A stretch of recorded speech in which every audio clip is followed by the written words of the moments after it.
Hey, let me share this with you because it may help somebody out there. When you separate a person from their history, you separate them from their culture, you separate them from their heritage, you separate them from so much which identify who they are as a person. And so this is what happened to the biblical Hebrews. Moses had warned them, they had been warned over and over by the prophets, that if they fail God, they would be taken as slaves to a foreign land and they would serve 400 years and there would be no mercy. Deuteronomy 28:64 through 68 let us know those people are still on earth. I'm a descendant of them.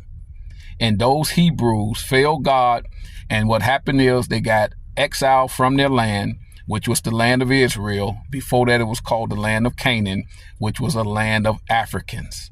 They got pushed out of the land. They began to float throughout the other regions of Africa and other parts of the world and so forth. And they began to be identified by the lands that they came to live in, just like African Americans here in America. We're not African Americans. We've been tagged that because we've been here so long, and we just begin to identify with the land.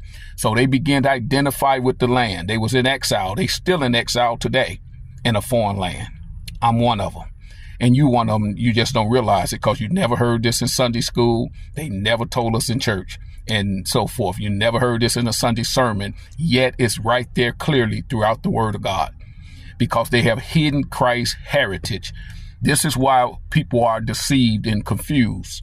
They have a form of Christ, but they have separated him from his heritage. They have separated him from his culture. He came through the tribe of Judah, and Judah had kids. In the 38th chapter of Genesis, he had kids with two African Canaanites. They were the people God foretold in Genesis 9:27 that would become slaves to Japheth descendants, which are the Europeans. Yes, all is matched 100%.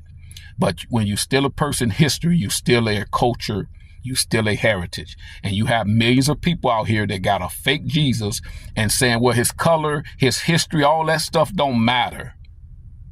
You are deceived by the spirit of Antichrist and you in idolatry. You have a form of Christ. You have to accept his whole history. He came through the tribe of Judah, and they were dark-skinned people with woolly hair. And Jesus was too. You never heard this. And David came through that genealogy. And not only David, but his son Absalom. He had long dreads and weighed over 5 pounds and so forth. And so the Hebrews lost their heritage. They lost their history. And many of us in the same boat. Wake up and obey.